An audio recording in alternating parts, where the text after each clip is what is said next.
Leading the way on and off the field, WA star footballer Kirby Bentley is also pushing the football pathway for young, talented Indigenous girls. The Kirby Bentley Cup is a great new beginning for Indigenous players coming in, and a lot of the cousins and sisters will play alongside and against each other, and it's just encouraging one another and to be fit and healthy, but to be involved in something that you look back in 10 years' time and say, oh, made some very true friends out of that as well. So to me, it's exciting. Into its second year, the Kirby Bentley Cup tournament opens up opportunities for emerging young Indigenous talent to be selected in the state's Female Kickstart Team and beyond.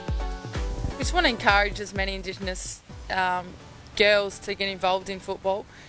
With their natural ability and their skill set, it's going to change the direction and the style of female football once again. It's already grown in the last 5 years, but to bring in that spark and the natural talent like a Yarn or a Garlet does in the AFL, these girls have the very similar skill sets, and to me that's exciting. It's going to help the game develop and just go far and beyond what we thought it would. Team numbers have jumped from 10 to 16, with over 200 participants expected to head to Lightning Park. It's exciting. Last year, the showcase of talent, and it was set up in I think maybe 2 months. So to see the interest involved and the girls wanting to play the female football brand that we put in place is something that I never expected to have a cup named after me. But at the end of the day, it's not about me; it's about them being involved in this game, and for them to tell their cousins and to keep building and growing. It's going to put them in good stead for the mainstream women's football. And ideally, I'd love to see these girls go out to clubland, Subiaco or Coastal Titans and Swan Districts and East Fremantle, and just go out and learn as much as they can, and then come back next year and put in what they've learned, so on a mainstream football field. Kirby is also gearing up for her third AFL Women's Exhibition game on Melbourne's list after she was originally drafted as pick 7 in 2013.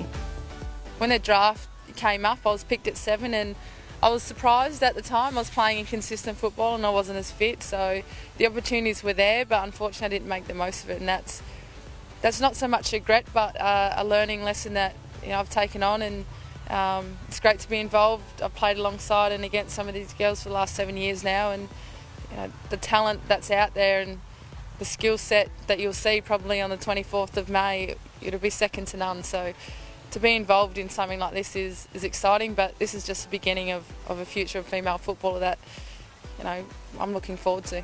But Kirby made a strong start to her sporting career as a national level netballer at the tender age of 14. So I represented WA since the age of 14, so I was in all the underage Australian squads, which are equivalent to the All-Australian football squads as well. And from the age of 16 up until I was about 24, I was in the West Australian or the Orioles or AIS at one stage, and Hunter Jagers in Sydney, and back to West Coast Fever in 2009, where I finished up. After the tragic murder of Kirby's auntie Andrea Pickett in 2009, Kirby turned to football as a way to rebuild her family ties. In 2009, my mum lost her sister, and they had an unreal relationship, and that's something that I unfortunately lost with my 2 younger sisters being the oldest. And I wanted to know them and what they enjoyed doing, and my middle sister was playing footy at the time, and for me I had to go and be involved in her life, and that was a part of it. So I went down to training at East Fremantle, and I said I wasn't going to play, and I trained up until game day, and then I played the first game, and then I haven't stopped since. The Cup is for all girls, even those who are new to the game and have never played before. It doesn't matter what background or how you grew up or where you grew up. If you got money or you don't, it doesn't matter. We all get involved because we love the game, and if you're playing for the fun of it, if you're playing for the challenge of it. So there are most certainly pathways that young girls can get involved in, and we can guide them and direct them. And if you want to play just for purely the passion, just to come on a Sunday and make friends, then that option's always there as well. Kirby's success in the sport has come from years of hard work and dedication to improving her fitness and working on her weaknesses.